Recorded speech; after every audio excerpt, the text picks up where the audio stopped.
आही तो जिंदगी है। डॉक्टर साहब तुसी ਤੁਹਾਡੀ ओनली होनी कोई पनिशमेंट है तू मैंने प्रपोज करेंगी फ्लावर ले आके चल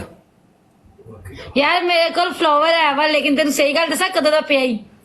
ਜਦੋਂ ਦਾ ਵੀ ਪਿਆ ਲਿਆ मैं सानू 14 इस चीज फरवरी ना करा मेरी गल सुन 14 फरवरी होवे जेड़ा मर्जी होवे लिया फ्लावर ते प्रपोज कर तेरा ही ठरक मारन ਨੂੰ ਦਿਲ ਕਰਦਾ ਸੀ ਨਾ आ जा मैं ना तेरी थोड़ी जो ठरक आ चेक कर मेरा फुल चेक कर किन्ने महीने हो गए पर मैं संभाल के रखा साइड ते कलियां ने नहीं गल ਤਾਂ ਸੁਣ ਲੈ ਅਕਸਰ ਸੱਚੀ ਮੁਹੱਬਤ ਵਾਲਿਆਂ ਦੇ ਫੁੱਲ ਸੁੱਕੇ ਹੀ ਹੁੰਦੇ ਨੇ ਵਿਚਾਰਿਆਂ ਦੇ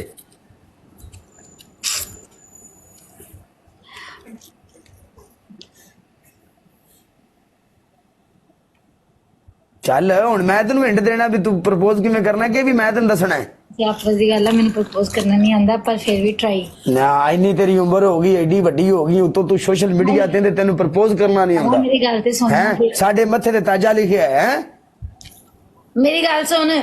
जे तू मेरे लागे होवे ते मैं तेरा हाथ फड़ के कमा कर लिया तो मेरे नाल सारी जिंदगी चलेगा कि नहीं चलेगा पूछूंगी तेरे यानी ਇਹਦਾ ਮਤਲਬ ਹੈ ਵਿੱਚੋਂ ਵਿੱਚੋਂ ਤੂੰ ਮੇਰੇ ਨਾਲ ਪਿਆਰ ਕਰਨੀ ਹੈ ਵਿੱਚੋਂ ਵਿੱਚੋਂ ਤੇਰੇ ਦਿਲ ਵਿੱਚ ਗੱਲ ਹੈ ਮੇਰੇ ਵਾਸਤੇ और नहीं है दोस्ता तेरा ਪਹਿਲਾਂ ਦੋਸਤੀ ਦੋਸਤੀ ਹੁੰਦੀ ਕਿ ਬਲਕਿ ਅੱਜ ਕੱਲ ਨਵਾਂ ट्रेंड है लाहौर शहर में जाइए ना ਉੱਥੇ ਕੁੜੀਆਂ ਬੰਦੇ ਨੂੰ ਪਤਾ ਕਹਿੰਦੇ ਨੇ भाई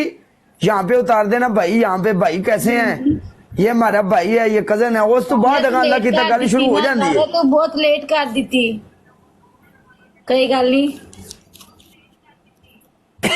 दिल टूट लेट हो गई है गल समझ नहीं हो रही लेट हो गई है नहीं नहीं तू आया ही नहीं ना मैनू मिलन बंदा बहंदा गल्ला करदा ना देखना मैं तेरे नाल गल कितों करा नहीं मेरी गल सुन मेरा जिंदगी का असूल है मैं ना शुरू तो मसले ने अपनी लाइफ करके मैं आज तक किसी के कोल नहीं गया किसी ने मिलन नहीं गया ते मैं कह रहा कदी किसी ने मिलन गई है पूरी टिकटॉक ते किसी ने भी पूछ ला मैं किसी ने मिलन गई हूँ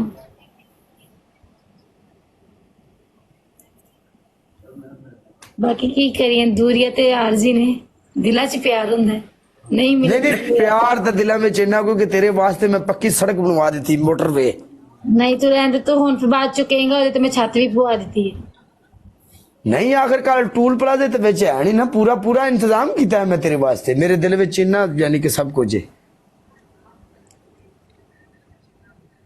टूल प्लाजे ने छत्ता तो होंदियां ने सुविधा भी नहीं किस हद तक जा सकदा मैं तेरे वास्ते उस हद तक जा सकना कि तेरी खुशी तेरे गम दे बराबर दा हिस्सेदार होवांगा मैं हाय गल कर हाँ तू आज काले ने बड़ी देर हो गई ये काम करने छड़ देते ने सो इश्क प्यार मोहब्बत साडे तो शुरू होंदा टिकटॉक ते साडे तो खत्म तेरी जिंदगी नाल साडी जिंदगी है तेरी खुशी नाल साडी खुशी है तेरी गमी नाल गमी है दुख सुख वंड के जी लांगे जिंदगी दे थोड़ी खा लांगे सुकून दी खावांगे ठीक है जिंदगी एक टाइम तू लड़ पई ते मैं कंप्रोमाइज करांगा मेरे मुंह से गल निकल गई तो तू कंप्रोमाइज करें टुर के आगा टुर ना टुरेगा गल नाल गल कर यार ये स्वाद नहीं आउंदा स्वाद नहीं आंदा हां ये की मेरी गल सुन ना एक मिनट हां मैंने सारे सामने शर्म आंदी है इस दुनिया वालों से शर्माओगी तो क्या पाओगी गाइस सारे अखा कान बंद कर लो मैं आई समझना मैं ते कल वीडियो कॉल ते गल करदे पे ओके कर नहीं वीडियो कॉल ते गल करदे पे सारे अखा बंद कर लो अल्लाह दे फजल नाल सारे सुनना चाहते हैं हां जी ये सारे टाइम टूम कट के आए ने अल्लाह दे फजल नाल इन्हां नूं सारी समझ चाहिदी है हाय कालिया मैं तेन बड़ा प्यार करदी हूं ते कोई भी औखा टाइम आएगा मैं तेरे नाल खड़ी होवांगी औखी सौखी जिद्दां दी भी होएगी काट लांगे ते जे ते बाद चो चंगा टाइम आ जाए मैं कदी भी पीछे नहीं हटांगी इदां ही कर देना प्रपोज पक्की गल है पक्की गल है देख लई ये वक्त बड़ी बुरी शाय इंसान बदल जांदे ਆਪਾਂ बुरा वक्त वेख के ते अज इस वक्त ते पहुंचे इस तो भैड़ा वक्त होर की होएगा ਅਸੀਂ ਜਿਹੜਾ ਵੇਖਣਾ ਸੀ ਵੇਖ ਲਿਆ ਤੇ ਜਿਹੜਾ ਬੰਦਾ ਡਿੱਗਿਆ ਹੁੰਦਾ ਨਾ ਉਹ ਬਾਅਦ ਚੋਂ ਉੱਠ ਕੇ ਬੈਠ ਵੀ ਜਾਏ ਨਾ ਤੇ ਉਹਨੂੰ ਦੁਬਾਰਾ ਡਿੱਗਣਾ ਪਏ ਤੇ ਉਹਦੇ ਲਈ ਮੁਸ਼ਕਲ ਨਹੀਂ ਹੁੰਦੀ चल बाकी सारिया गल्लां छड़ कपड़े इस्त्री करके दें करें कि नहीं कपड़े इस्त्री करके दिया करेंगे, तेरे जान तो पहले तेरा तौलिया, तेरी साबुन, सारी चीजें चेक करके आया करूंगी, सारी पूरी आवाज दे के कहना ना पे के मिशू फलां चीज नहीं है। गल तो साजी बात कही।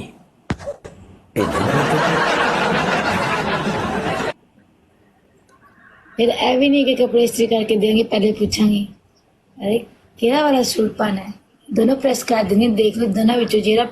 पाना है देख लो। एक भी नहीं इस्त्री करके देंगे, दो करके देंगे, की पता सारे कपड़े हैंग करके तेरे लटकाए हो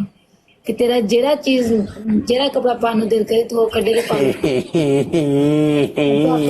मैं अपने घर मेरी अम्मा ने मैंने सिखाया जी, जिस दिन मशीन लानी है उसी शाम सारे कपड़े इस्त्री करके लटका के रखने के पूरा हफ्ता सुकून दा नंगे।